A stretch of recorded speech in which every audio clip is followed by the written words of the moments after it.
Ooh.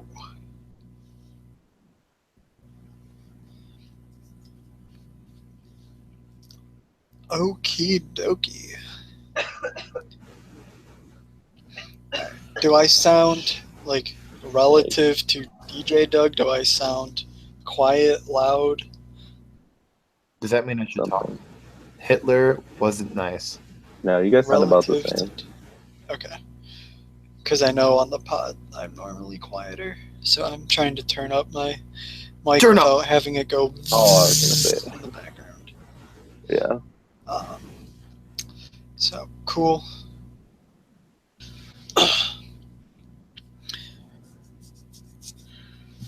Five, four. Gotta get that big old yawn out. 3, 2, 1.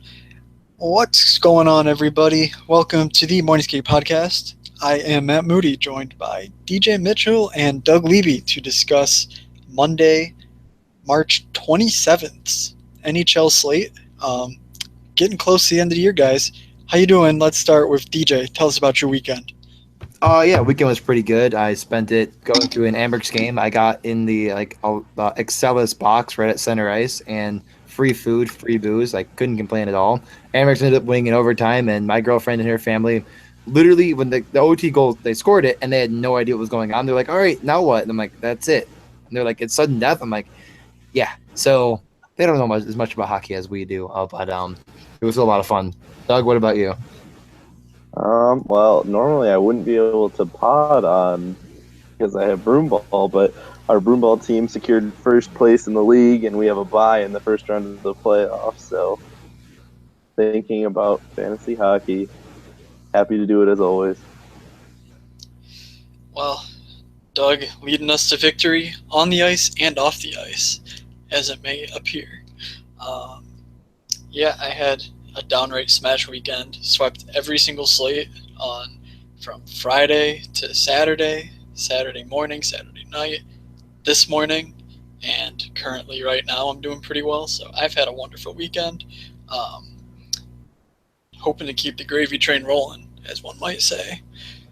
DJ, any AHL scouting reports, maybe on Mr. Alex Nylander, that you'd like to talk about? He looked awesome. I mean, he really the way he could skate with the puck through some weaker players was awesome to see. But yeah, I mean, I'm really hoping the Sabres call him up and give him a little bit of time in the NHL before the season ends. I really don't know what their plan is. I think he probably ends up just staying down in Rochester. I don't think they're making the playoffs by any means, though. So I guess we'll see. We were trying to get a guest on to talk more about some of the players coming up that might start taking over the cheaper guys. You know, I know we talked about Brock Besner. I think did we talk about him on air? We talked about how he might be coming up and then he scores in his first game. So yeah, I mean Nylander could be a guy towards the end of the year that can come up to Buffalo and log some power play time, but I'm not really sure right now. Yeah, I mean, there's a couple other names too, off the top of my head. Clayton Keller signed with Arizona, so keep an eye on when he. Or actually, I don't actually know that he's starting in the NHL either. Like Colin White signed with Ottawa. He's a pretty highly touted guy, but he's going to Binghamton. So Yeah. keep an eye on things like that, though, because normally as soon as the sites add them in, they're going to be underpriced because these teams want to put them in, featured roles and see what they can do for them. So, that's one of the main edges that you're going to get as the season winds to a close. So, I guess that would be a good time to tout the GroupMe that we have. If you are still not in the GroupMe and haven't and don't know what it is, it's a chat room basically for DFS. Just DM us on Twitter at Morningscape Pod if you're interested. So, anything else that you guys want to cover before we go to Monday's 6-game slate? Nah, let's dive right in when you guys are ready. Yeah, go for it. All right. So, of the 6 games on the slate, we have first off, we have Detroit in Carolina. Detroit played on the Sunday afternoon NBC game, so technically a back-to-back, but they had an extra, 7 to 8 hours of rest compared to normal. So they're in Carolina. Florida at Buffalo.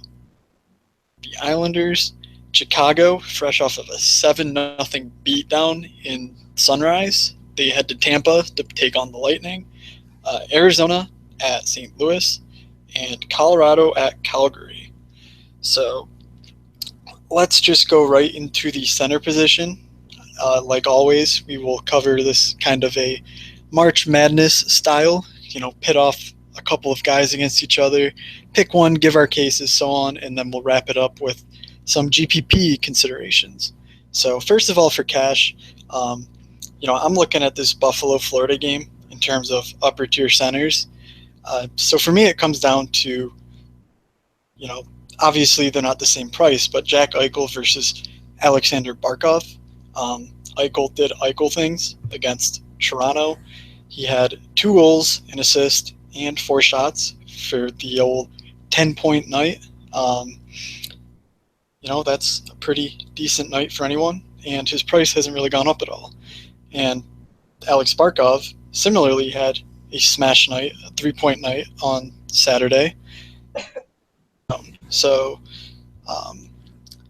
Doug, I know you have the Sims projections. You have your own little bit of research.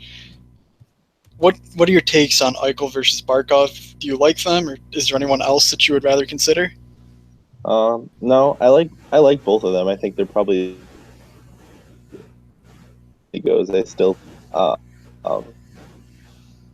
actually, I guess I would take Taves over Eichel, but I still like Barkov. I think it's tough to compare them because they're 1,000 separate in salary just based on that. Like, I think Barkov's a better deal just because he's a lower price, and I think they have pretty similar point expectations, in my opinion. I mean, it's interesting. Buffalo has on the year the 3rd worst adjusted Corsi against per 60. So for players that shoot, that can be pretty helpful. While Florida, I'm looking here, they actually have had like the 3rd least Corsi attempts given up per game on the season. So maybe it just speaks to a little less of an upside for Eichel, but on the other hand, a lot more.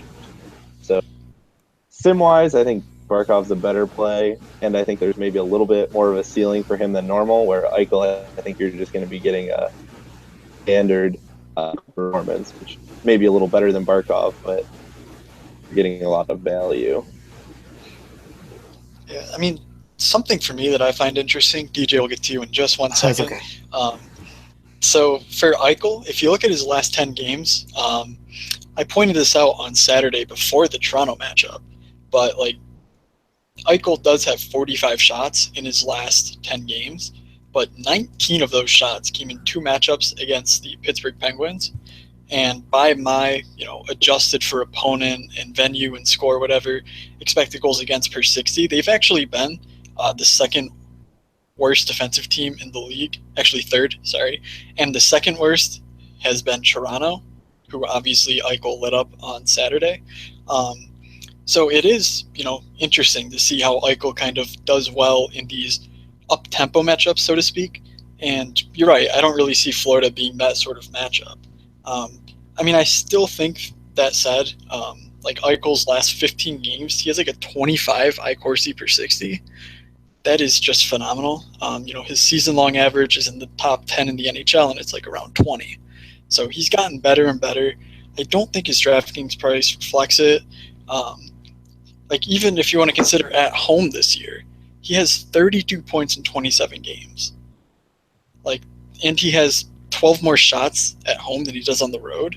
So I just think for me, it's really hard to avoid Eichel, given that he's not that expensive, especially compared to the Kane and Kucherov. He's a good bit cheaper than them. But I certainly get the Barkov argument. So DJ, do you lean one way or the other here?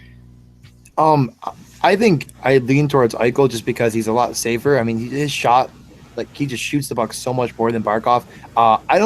The thing about Barkov is in his career, I really haven't been able to put him in a category of player that I feel comfortable with. I've heard a lot of talk of him being maybe even a Selke candidate type of guy. I don't really know what he is yet, and I'm just kind of not the biggest fan of playing him in cash. I don't know if I have much of ever. He's more of a GPP type of guy for me.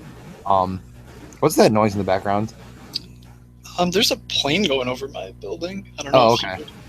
That might have been it. Maybe. Yeah, I don't hear it anymore. I think one guy that's gonna get really overlooked is Tavares. I know the Nashville matchup is a little bit scary, but it's not really the worst. And he's on a 6 game point streak, extremely consistent as of late. So I think GPP, I would go with Tavares and then Eichel and Cash over anyone in the upper tier. Interesting. Yeah, I was actually surprised Doug did not mention Tavares. He liked Tays more than Tavares. Yeah, So, I'm scared about that. do you have anything more? Yeah, Because the matchup seems to be a bit tougher, but well, actually, I'm not really sure what would be tougher, Nashville or Tampa. I mean, Tampa's so banged up, but they've still been playing well defensively. So, do you have any, specific things you want to point out about Tays, or was that just more of the Sims hot take? So we know what goes into the Sims, so just trust what believe to be the case. I don't think that Taves was that great. I mean, for the people who receive like the stats from the sim every day, you know that I do like their projections above the expected point value for their salary, and neither Taves nor Tavares really like lights up the scoreboard in that respect. Although Tavares, I think Taves isn't really standing out as a great play more than Tavares isn't standing out at all. The sim really doesn't like the matchup of the Predators against the Islanders, so I think that the sim is assuming that Tavares is going to struggle in that matchup. Let's see here.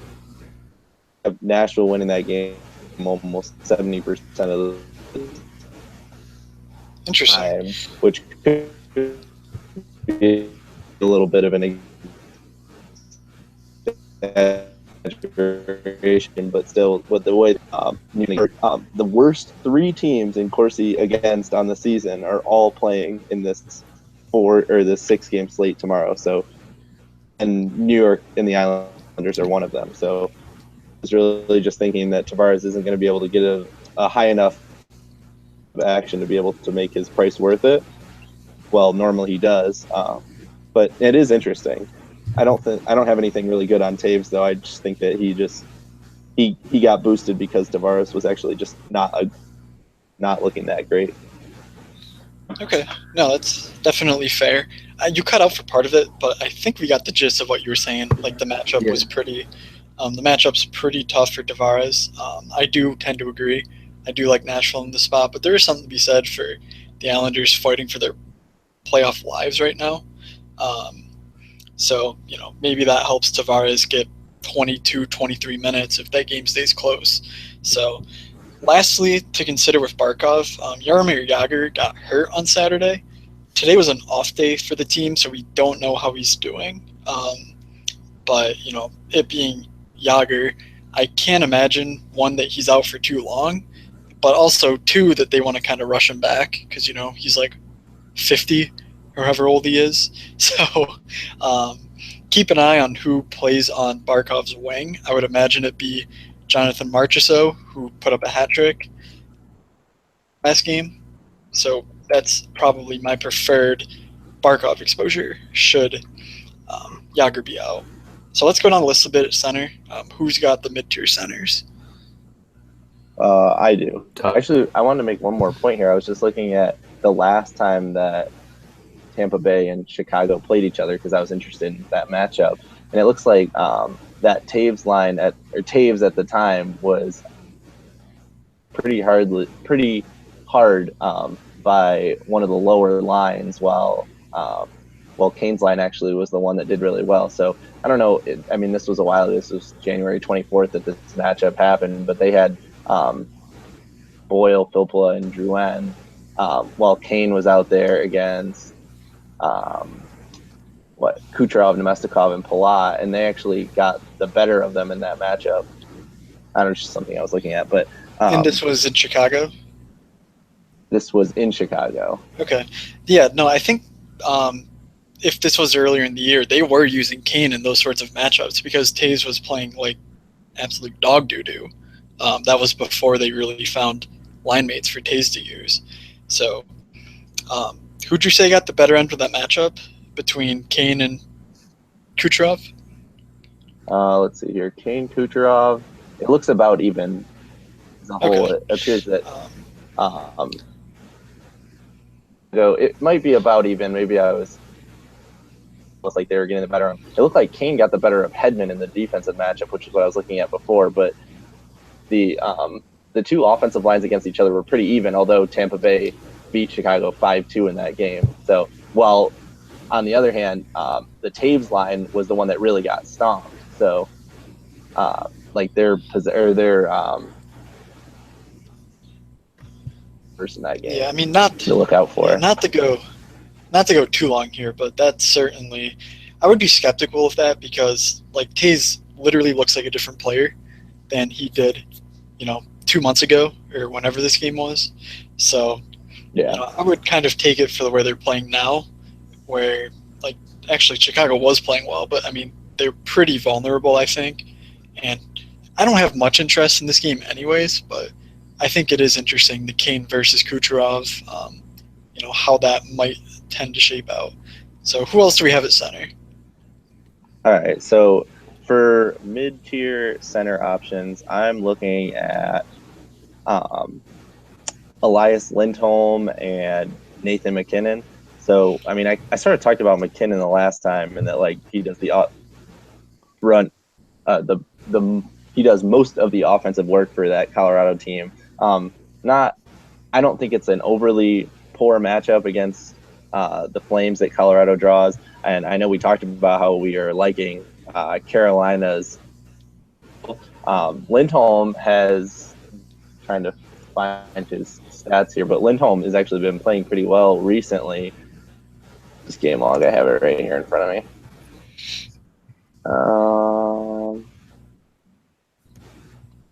Yeah, he had 3 shots last game. He's had a point in each of his last 10. 5, 6, 10. 10 games. All right. Well, there you go. Point in his last 10 games. He's had 4 points, almost 5 points on average over that time. I mean, he's been doing really well. But then MacKinnon, I think, is one that could also be in a good matchup. But I'm interested to hear what you guys have to say about it. Why don't we start with DJ, since he seems to know more about Lindholm than I do. No, I like Lindholm a lot tomorrow. I really think he'll be a staple of a lot of my lineups. I mean, you just get like that power play one exposure. You get him with Aho and Di Giuseppe. I like that line in general. It's not going to break the bank. Definitely him, Aho, and Falk are a stack that I definitely will see myself having tomorrow. And I just feel like MacKinnon against Calgary, I really don't love the matchup. He'll probably see the Backlund line, presumably, and Backlund will probably end up shutting him down. And I'm just not there with MacKinnon tomorrow. I'm definitely more on Lindholm if I just had to go between the two. So is there someone that you like more? I mean, let Matt talk really quick. I do like Alexander Steen, okay, but it's a little bit risky. Hopefully he can pick up the shot rate a little bit more than he has throughout the year. But he's been getting 20 minutes a night, 22 in the last game, and going against Arizona, I don't mind that either. Yeah, another name that I did want to throw out there was Jordan Staal. Saturday, but I think it was Thursday. They played Montreal, and Jordan Staal was an 85% possession player. Like, that is downright phenomenal. Him and Teuvo are another nice little two-man stack. But as far as the two guys you mentioned goes, like DJ, I am terrified of Dougie and the GOATs, as I like to call them. The Backlund, Tkachuk, Frolik, Hamilton, Giordano. That 5-man unit just crushes people, like good people, not to mention the Colorado Avalanche. So I will not be touching that for 10-foot pole. But Elias Lindholm is really he's been one of my favorite players all season. Did you know, on the year, Elias Lindholm is tied for 6th in the league lead for primary assists? Like, he is incredibly cheap, and he is one of the best playmakers in the entire NHL. Like, his primary assist rate and shot rate are in line with a guy like Johnny Gaudreau, Ryan Johansson. Patrick Kane shoots the puck a little bit more, but like, he's really close. He's on the same level as the player, but his production has been right there alongside those guys. So I love him in this spot. Um, and yeah, I mean the matchup with Detroit, like please, I'm all in. I hate Detroit. They suck. They will not play Anthony Mantha no matter what I do. Yeah, no, definitely a good point about Mantha. Like they need to play him more, but they're not gonna. Okay. Yeah, I think are we good on this range or anything else anyone wanted to add on or I mean Back and No, saw I'm good. that. I mean, what? uh, I was just looking back. I don't think it was up for debate, but yeah, that Dougie and Giordano and them completely covered them the last time they played there. So Yeah. that's definitely going to happen again. Yeah, I just don't see Colorado 1 as a good play tomorrow. Yeah. Unless if you think Duchesne and Landeskog is going to end up being Colorado 1, but I Yeah. don't. I think Backlund ends up on McKinnon. All right, we'll move on. Shame. Wait, what? You're just the worst. Yeah, Colorado was just the worst. Oh yeah, no, okay. I thought you said I said something wrong. I'm like, what? Did I do Shane? Was that wrong? No. No, you're right. Like I've heard that name multiple times now. I think I'm saying it right. All right. So after this range though, it's just like a massive drop off. It feels like, going from like Lindholm, and then all of a sudden you're looking at like I don't know Matt Duchene, and others. So, I mean, is there anyone really quick before we go to the cheap guys like? Maybe Backlund or O'Reilly or Johansson or any of these guys, or maybe even Braden Point. Is there any of those guys right there that we wanted to mention before we go down? Or are we good? Jordan Stahl, like Matt said. But No? Yeah, Jordan That's all Stahl. I That's got. Okay, cool. Whatever. We'll go down. So I was looking at 3 guys in this range, and I mentioned all 3 of them, and Matt hated one. So I'm just going to bring up all 3 of them right now and let you guys go. But Nemestikov has been playing line 2 for Tampa Bay, power play 2, and I mean, I don't think he's the safest player by any means, but I do like him tomorrow. And then you have Dvorak, again, kind of the safest option, cheap. He's been getting about 18 to 20 minutes a night, power play 1. And then Kelly Youngkrok against the Islanders. Also getting pretty good minutes as of late. Which one do you guys like the most? We'll start with Matt. Well, if you guys were playing along in your head, a guy that I would just never mention, I'll never talk about, is Nemestikov. I think he's pretty hot garbage. He played a good amount of this season with Kucherov, and he just has garbage stats. Like his iCore Super 60 is below that of the average replacement level forward. Like he has an 11 iCore Super 60. Like he just doesn't produce. I don't really see that changing. You know. So, like I said, I'm not in love with the matchup either. So, I will be staying far away. Dvorak against a very tough St. Louis team. Their top 6. Like I know this was mostly with Stastny involved, but they've been like the best top 6 defensive forwards in the NHL in terms of expected goals against. You know, the Barbashev line leaves a little bit to be desired defensively, but their top 6 is just impenetrable for the most part. So I'm not a huge fan of that either. But Yarncroc is, a guy that I've had my eye on for a while now, and he's been, he's been pretty good. I'm not going to say he's been like knock your socks off excellent, but I think this matchup with the Islanders is a really nice spot for him. He is playing. Let me just pull this up to check. He's centering Kevin Fiala and James Neal. So, getting that James Neal exposure is always nice, and he shouldn't have to deal with Tavares. So that's a double plus, I think, in favor of Youngcroc. Yeah, I don't really like Nemestikov at all in that matchup. Looking at his stats, I mean, the last time he had more than 2 shots in a game was middle of February. But I do like Yarncroc. Matt sort of hit what I was going to say on the head, which is I like Yarncroc's matchup a lot. I think that against the Islanders is going to be one where they're going to see the majority of the shots. Well, Dvorak, I was just looking here. I mean, his individual expected goals per 60 his average has been increasing ever since the beginning of February. Like he's just been playing a lot better. It looks like shooting the puck more. So I like him in general, but I think the matchup is a little more tough than Yarncroc. So I think overall, this.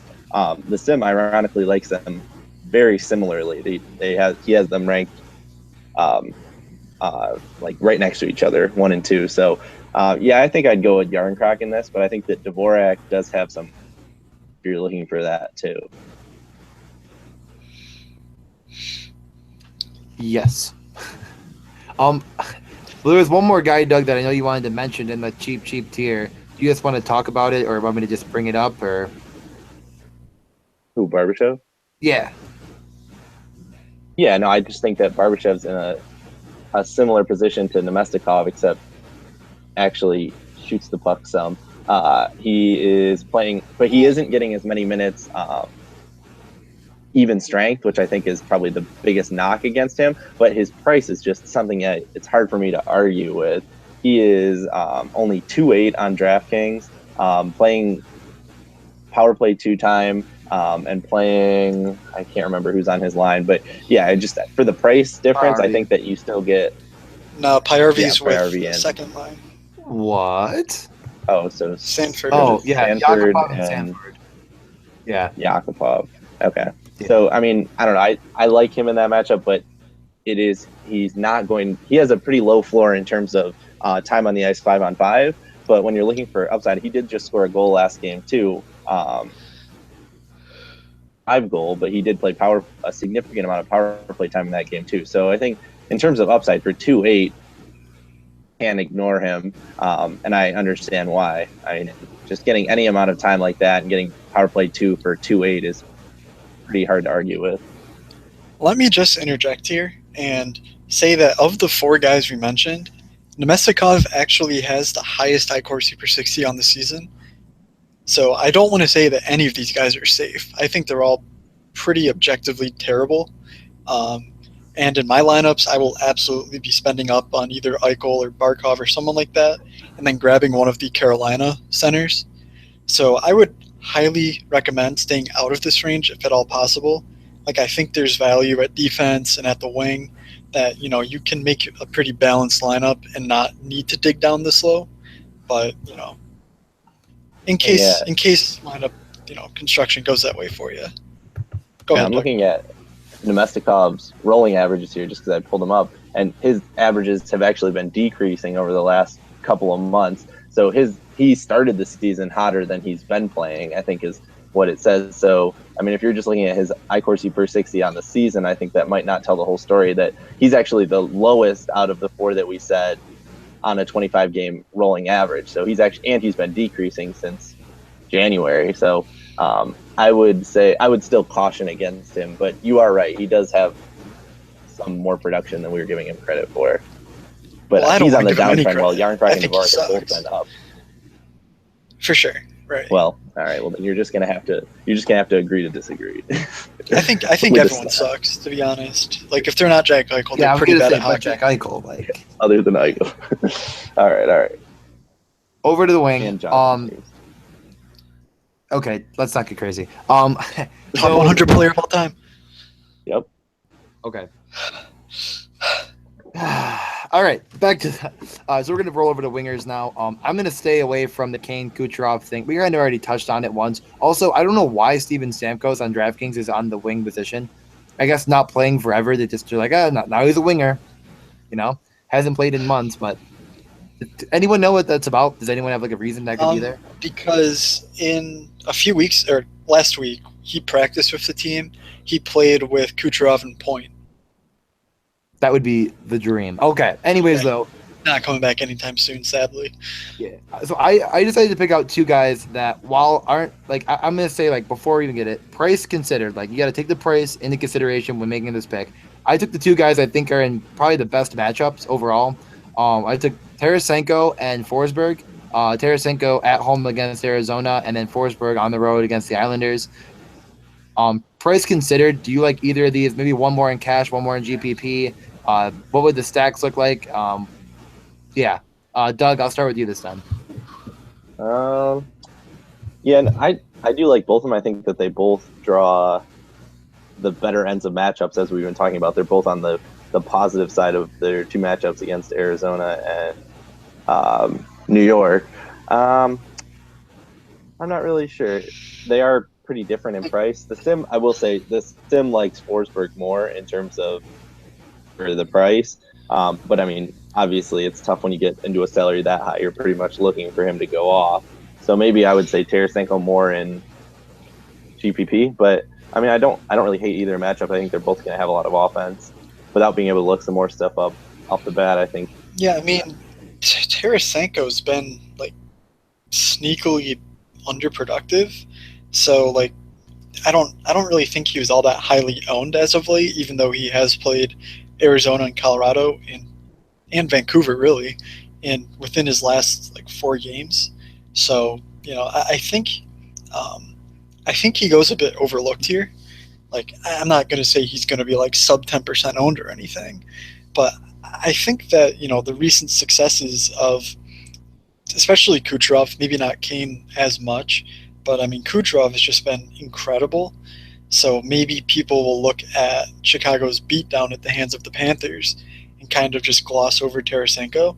Um, for me, I think Tarasenko's the top play of the slate on the wing. Like I love Forsberg to death. Don't get me wrong, but Tarasenko I think is just like not gonna break out. But I just think that he hasn't had one of those wow games in a long time. So Arizona. I think they play Arizona and Colorado a combined 3 more times after tonight as well. So, I'm just ready to fire up Tarasenko every time he's in one of these matchups. And I'm hoping that, that helps me nail him on his couple of just explosion games. I'm fine with that. Doug, anything else you wanted to add, or are there any players in this range that you want to touch on? Or I was just looking at who else the sim like it, but I was looking at it. I don't really love anything that I'm seeing from his stats. I can kind of get on board with Artemi Panarin though. Panarin, sorry. Yeah. Panera Bread. Yeah, I was gonna Artemi Panarin. Like he's the bread man. Yes. Oh, you should look up the video I showed Matt yesterday of him pushing Justin Schultz back onto the bench. It's really funny. But Nick Schmaltz.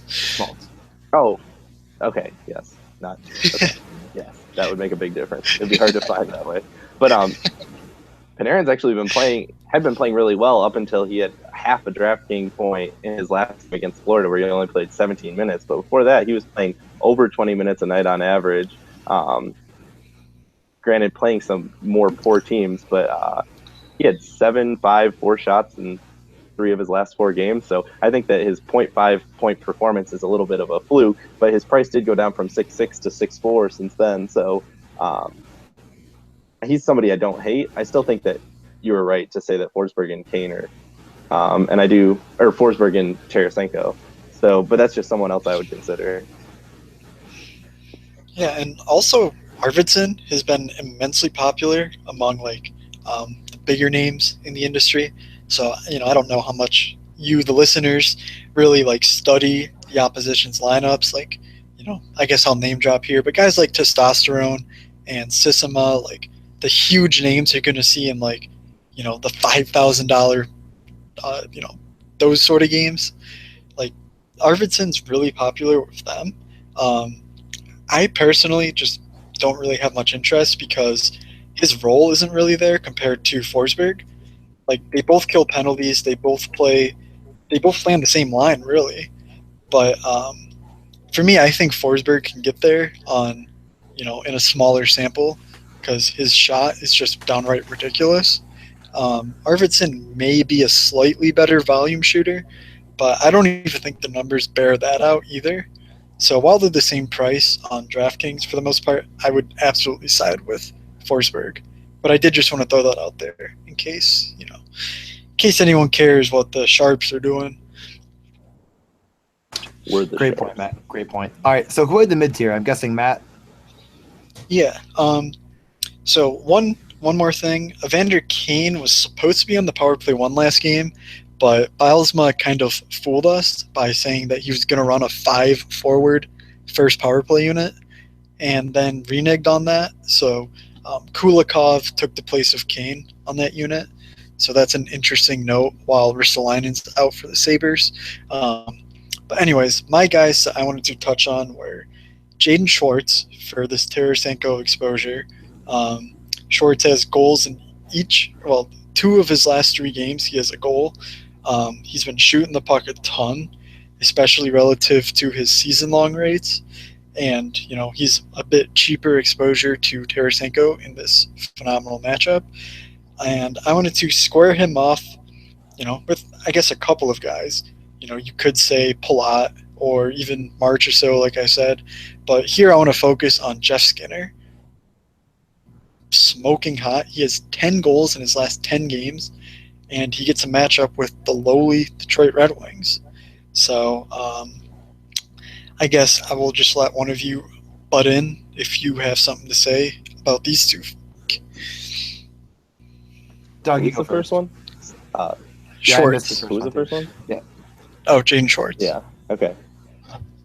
And Schwartz was 5.5. 5.5, and your second one was Jeff Skinner at 6. Okay. Yeah, the sim actually likes Skinner a little bit more than Schwartz, even at the increased price. So both of them it considers more in the middle of the pack there. It likes Palat the most of the people that you mentioned there. But I think they're all in good matchups. I don't know, it's tough. I think they're in similar positions. It would depend on who they were getting matched up with, I guess, to know for sure.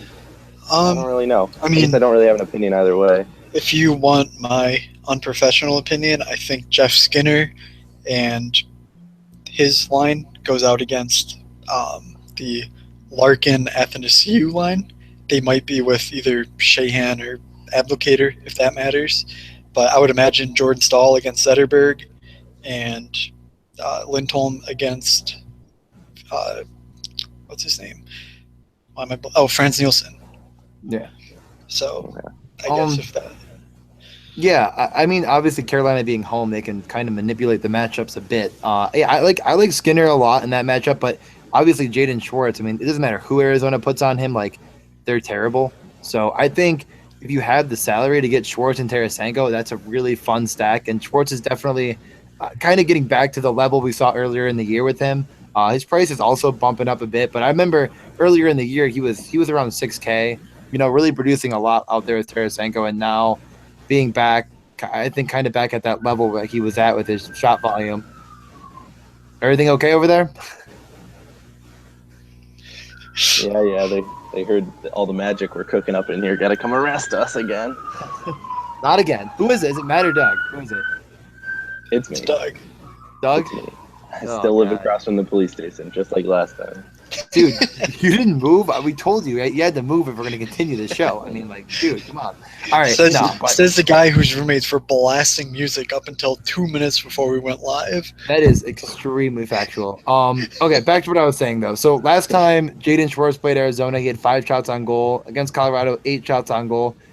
I think he's honestly maybe even a decent one-off. Like, if you want exposure to Tarasenko and you don't want to pay for Tarasenko, I think Schwartz is fine for that as well. I like him and Skinner a ton. I'm not too interested in Palat. I don't know. I'm here nor there on him. Kind of like Neil more than Palat, just a few hundred cheaper.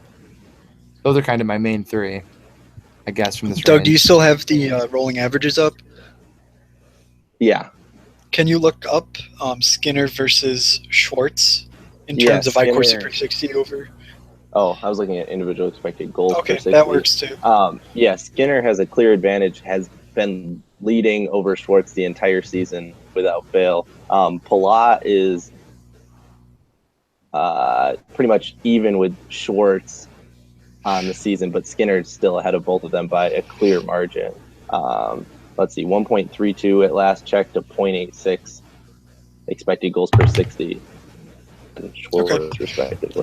So that definitely gives the advantage to Skinner in that respect. But.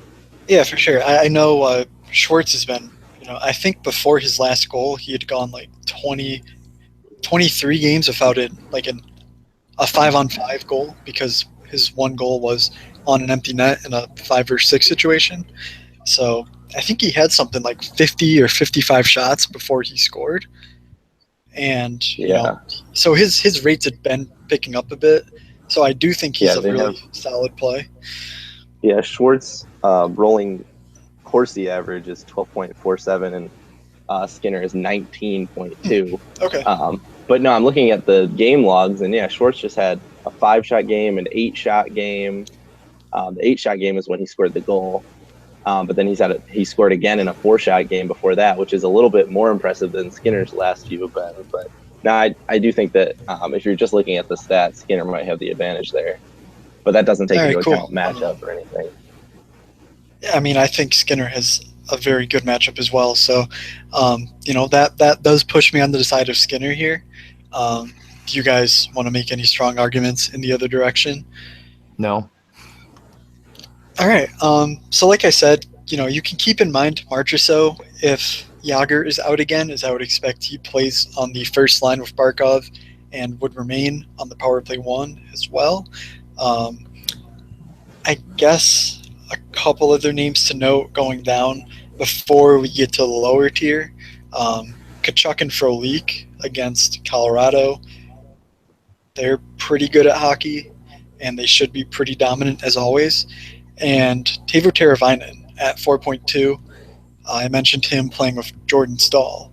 So another power play 1 guy. Like, Teravainen's just been underpriced forever now.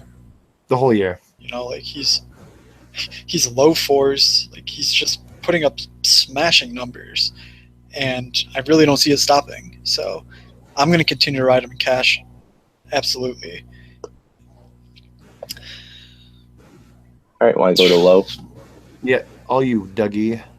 Yeah, I got low. And the 2 guys that I'm looking at here, just from my quick glance at what's going on, in the low to mid, I like Rene Bork at 3.3 and Christopher Stieg at 3.6. They're basically 1 and 2 in the projections on the sim in terms of value.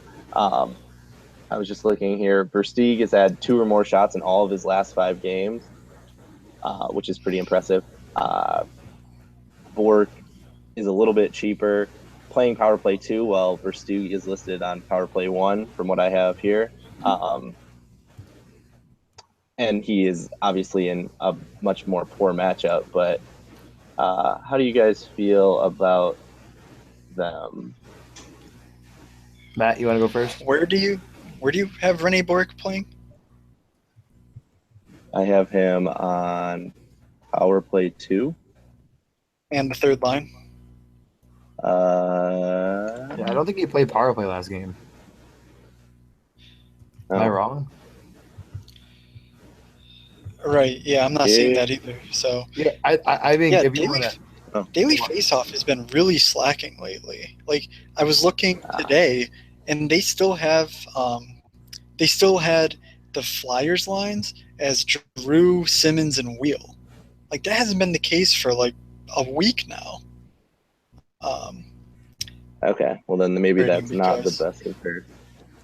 Yeah, I mean, normally it's right because not a ton of line changes go on, but it is, it is something to keep in mind, like when you're looking, at projections that you're kind of like sourcing from other spots. Like, make sure they have their info right, because there's nothing you can really do on the back end to make sure of it. Yeah, well, one other guy that's up here that I think maybe a better play is Andrew Ladd. He scored last game, didn't he? He was up with. He's a little more. Yeah. What about him? No, I like Versteeg a bit too. I think that he's a very underrated offensive player, and he's not in a top 6 role, but he is on a top power play role. So I think that makes him solid for his price. He doesn't necessarily have like a shot floor that you'd want in cash, but he does have legit multi-point upside for GPPs. So he's always a guy that I keep in mind for like one-off sort of flyers. But yeah, Andrew Ladd is, let me just make sure. So the Islanders had a ton of power plays last game, and after the game, because they lost 2-1, Doug Waite admitted that he probably should have used Ho-Sang on the power play more, with Tavares. So while Andrew Ladd did play power play 1 last game, I don't know that that's actually going to last because, it makes sense to roll Tavares, Bailey, and Lee with Letty and then whoever's left.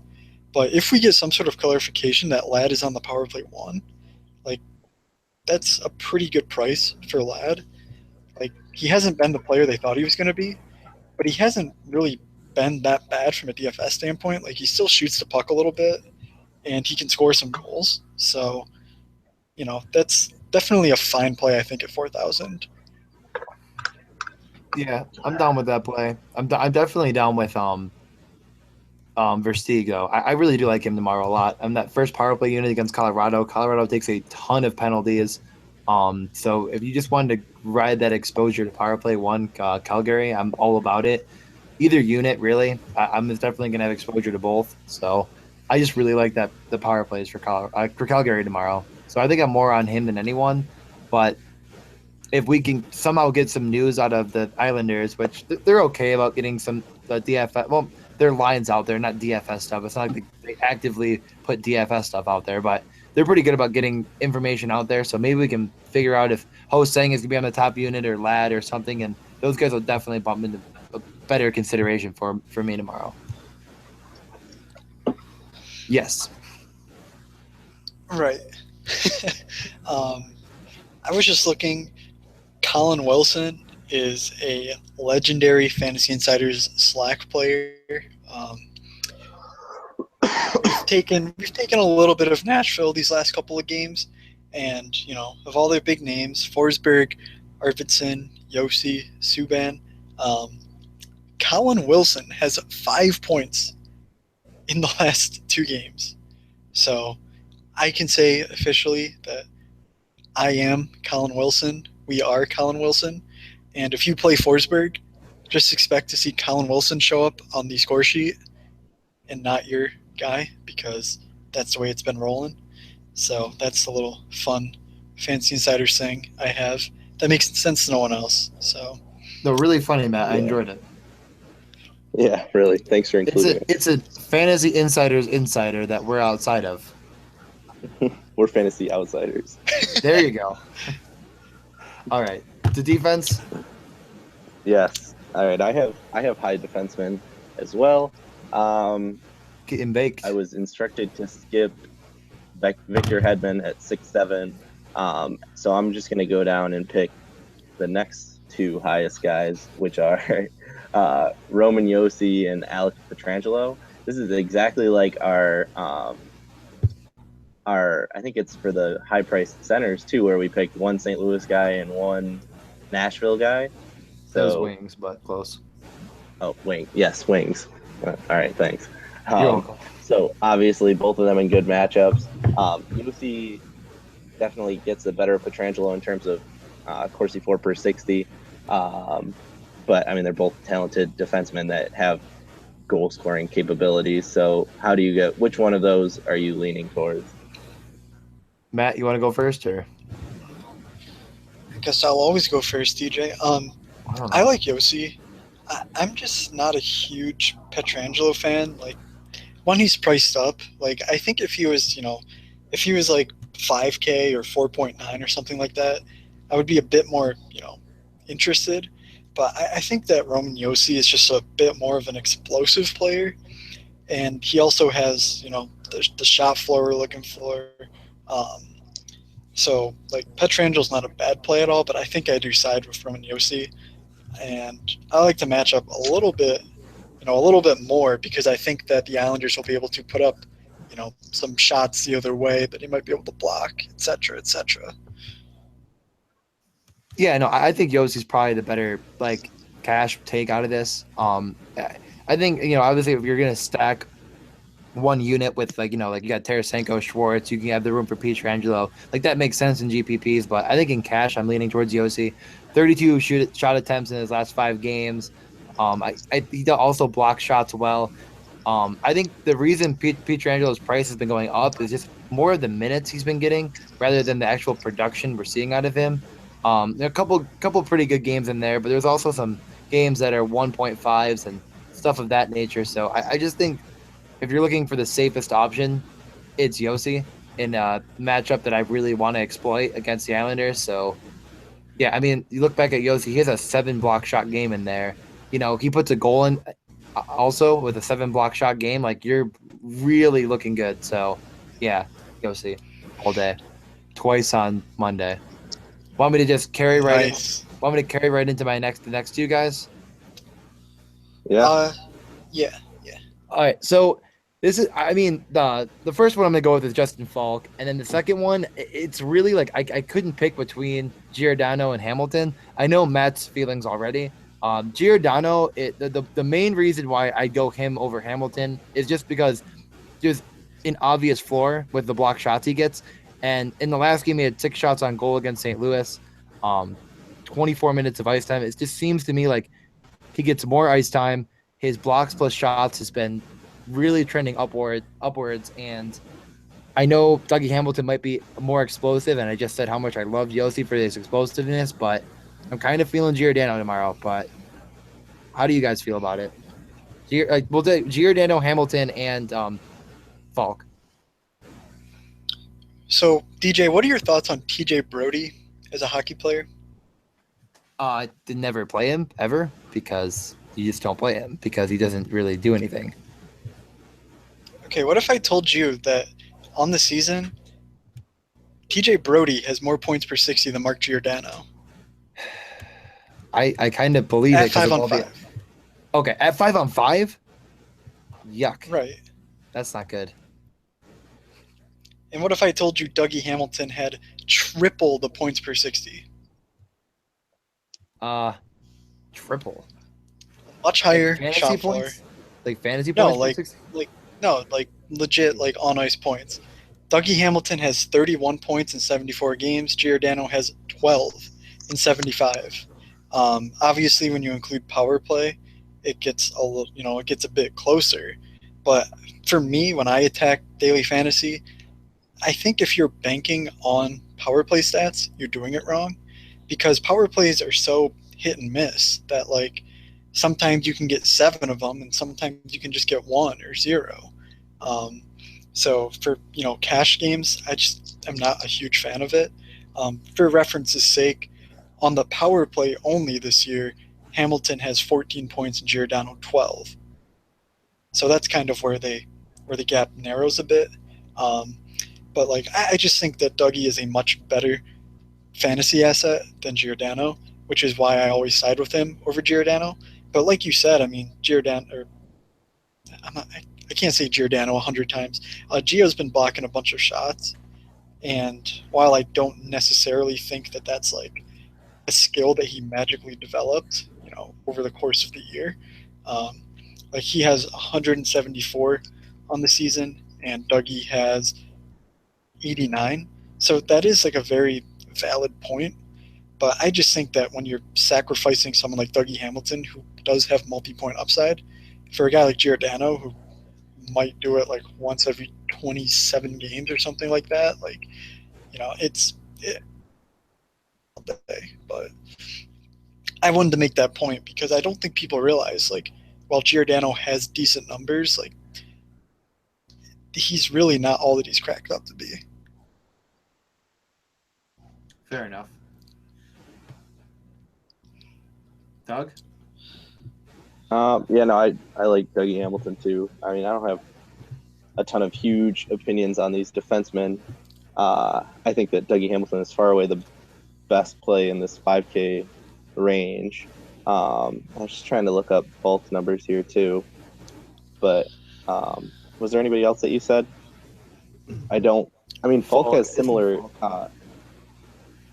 Falk has similar expected goals per 60 numbers to Hamilton, but Hamilton still has the edge. I think that Hamilton is all around the best play that you can make here. Point about Giordano, so I don't really have anything else to add to that. Fair enough. Yeah. So I think what I will bring up is that tangentially related to Justin Falk, his D partner currently, jumping down a bit, we'll cover some other guys if you want to talk about anyone in like the 4s or anything like that. But at 3.3, we have Noah Hannafin who, as I said, is playing alongside of Justin Falk. And Falk quarterbacks the Stahl, Teravainen, Lindholm, Aho unit. Hannafin's the guy for Jeff Skinner. And they pretty much split down the middle in terms of power play time. And yeah, I mean, Jeff Skinner, we talked about how much we like him. And Hannafin's a fantastic stacking partner with him as they kind of patrol the blue line together on that power play. Like, Hannafin's just a really good prospect. I've talked about him before. He's had some decent games in terms of a floor. Nothing real crazy as of late, but I think the upside you get with him, along with, you know, the outside chance that he hits 2 or 3 shots and a couple of blocks or something like that, I think he's well worth a play at 3.3. And then a couple other names are Sabres. Talks about Kulikov, how he went to the power play 1 last game. I believe he had a goal and an assist. And also Zach Bogosian, who played a ton of minutes. I think he blocked 3 shots, had 3 shots on goal, had an assist. All these Sabres are super cheap. They're going to play a huge role. You know, with no Ristolainen, they have a bunch of minutes to fill. So for those cheaper defensive options, do you guys lean one way or the other here? I mean, it's tough because I like Carolina a lot more as far as like the matchup and the pace of that game and like Hannafin's upside. But that power play 1 for Buffalo, I mean, I'm not lying when I say it has the most points. But I mean, with Ristolainen, and it had the most points per minutes in the NHL. Is it still the same? I know it was that like a week ago. Like the goals per hour ratio? Yeah. Goals per hour. Yeah. They were better than Toronto, and like I'm assuming last game only helped that cause. Yeah, it only helped. And you look at a guy at 3-1, getting 23 minutes on that unit. I mean, he had 2 points last game. And I mean, not that I'm gonna ignore a narrative. He's going back against his old team as well. Ooh, good one. Gotta throw the narrative in there. I love the play for Kulikov. I think if like he could even fit in that utility spot at 3-1, like I like him more than anyone else for utility. But Hanifin, I just kind of like the pace more in that game. But I think Kulikov, like, you can't ignore that power play. You know, you can't ignore it. So I'm saying Kulikov. I'm going to stick to Kulikov. But I really don't hate Hanifin. It's not like anything against him. Yeah, suck it, Doug. What's your sim got to say about the narrative? Yeah, did they forget about the narrative? Oh, don't worry. There's a narrative algorithm that's included. How hard they want it, how hard they skated in the game before, what they ate for breakfast in the morning. All those things are included. Perfect. That sounds. But no, they're actually not. Okay, but go on. I feel like, have I talked about the Vegas thing before? Or that the sim now we're trying to use Vegas adjusted stats too, which is nice because it sort of starts to encompass things like back-to-backs and maybe like some of the context things that the sim didn't really understand before. It's starting to nail a little bit better. So the projections just keep getting sharper. Yeah, it's too smart now. Until it gets hungry and has to eat souls. Hello, welcome to the Morning Skate Podcast. It just trolls the DraftKings lineup boards looking for fish to snap up lineups and kill them. Murder? All right, but wait. Did you have a take on either of those players or no?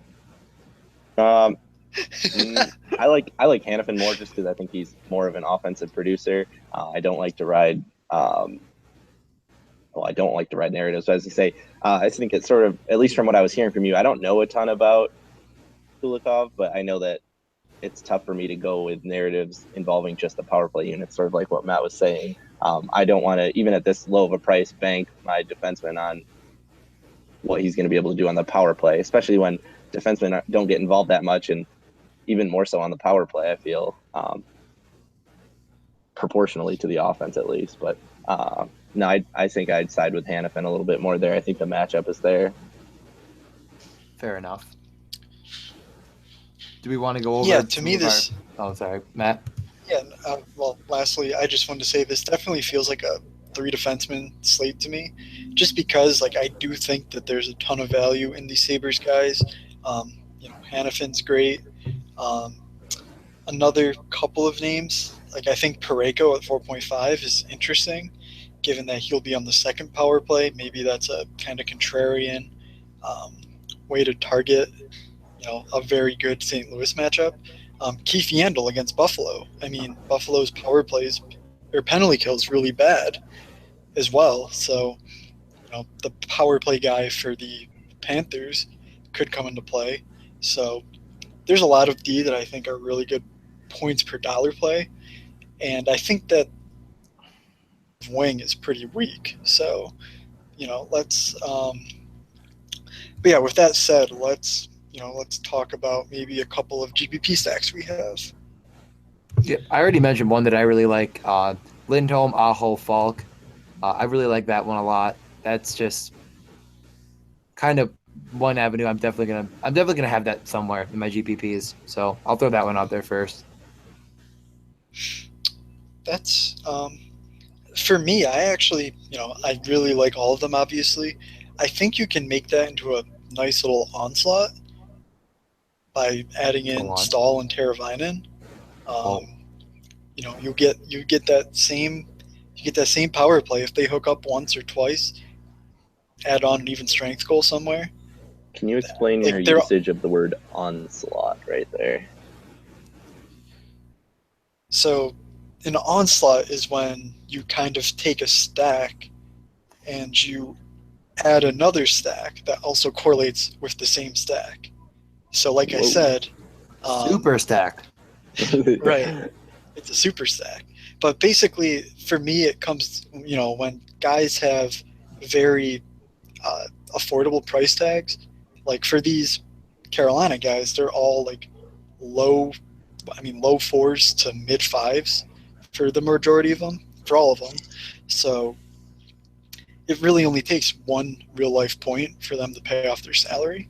So when you can get, Stahl, Teuvo Teravainen, Aho, Lindholm, Justin Falk, even if the game kind of goes a bit south and maybe they only score 2 goals or 3, you can still meet value if the goals come from your guys. And if the game goes off and they score, 6 or something crazy like that, you have pairs at even strength. You have the entire power play unit, and they all correlate with each other in some sense.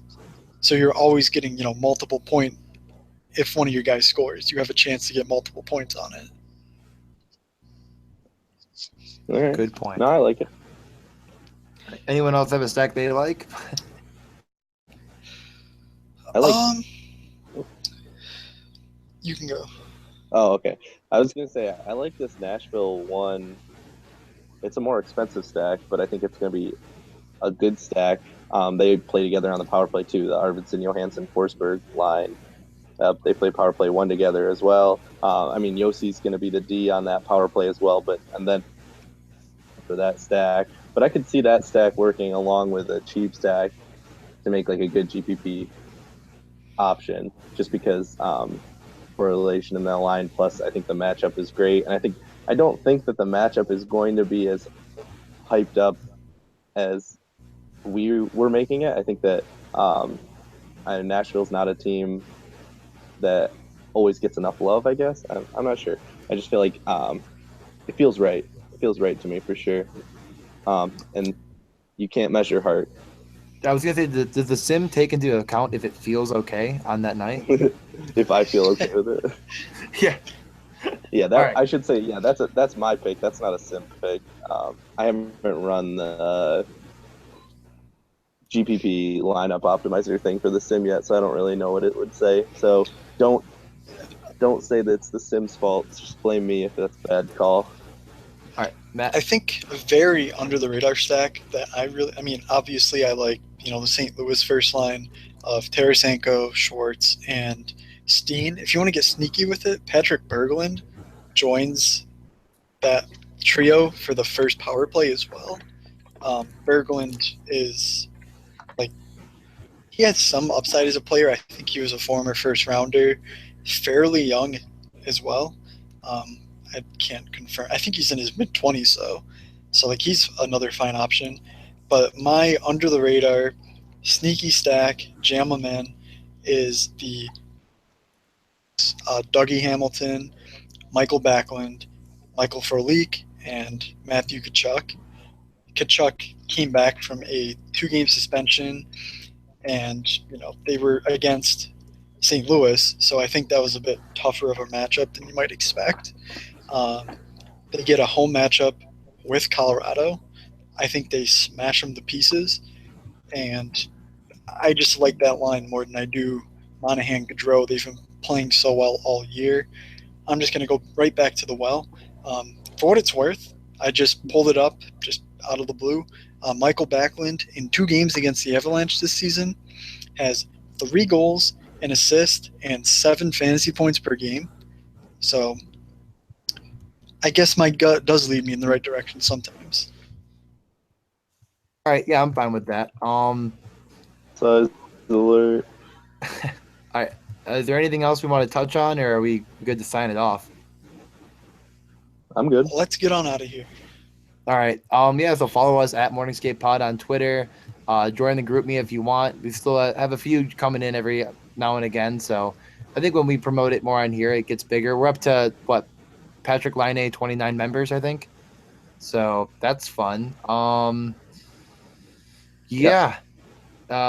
If you really want more content and you're looking for more Matt Moody, you should join Fantasy Insiders. I know the year's ending, so kind of a tough time now, but also it's really good for baseball, English Premier Soccer, and golf. So if you play all those sports and you're like, man, I really wish I had one location to get a ton of good info, I'll pitch it for Matt, Fantasy Insiders. Matt, was there any talk about getting a guest from Fantasy Insiders to come on and talk about other sports?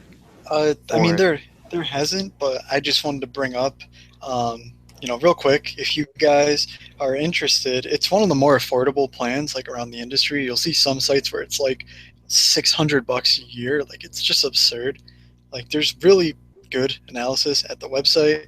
FantasyInsiders.com also has a MLB projection system that, like, we love Doug. He's fantastic, but it's backed by Baseball Information Solutions. If you don't know what that is, they source information like privately to like 26 of the 30 MLB teams. They have the most ridiculous coding team ever. The projections are hot fire.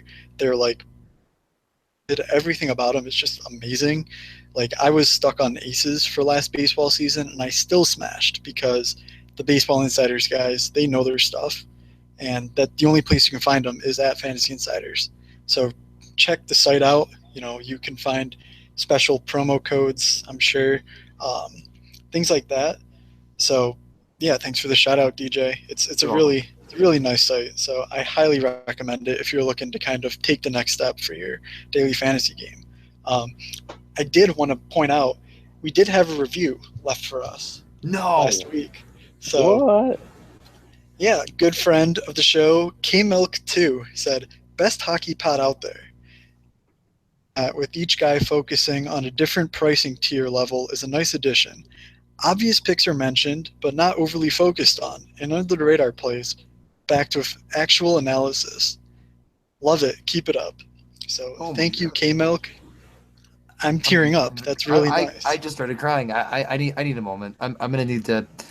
Oh God, no, I'm just kidding. No, thank you so much though. Honestly, like, I check all the time, and it's so disheartening to never get a review. But there it is. Wait, do we ever confirm who wrote the first review of this podcast changed my life? Did we ever figure that out? I don't think so. Let me just read it. Oh, it was? We thought so. All right, never mind. We're done now. We're done. Sliced bread, canned beer, the Morningscape podcast. The 3 things that changed my life. Not in that order. These men are podcast pioneers, trailblazers, if you will. I don't know how I ever survived without it. Mitchell and Moody 2016. Screw Doug. Yes. All right. Yeah. Signing That off. was before I'd ever been on it, and Rachel actually still listened to it. All right. Well, thank you for listening, guys. I think we covered everything. So do whatever DJ said. And from Doug, for DJ, and for myself, have a good sleep, everyone. And we will see you.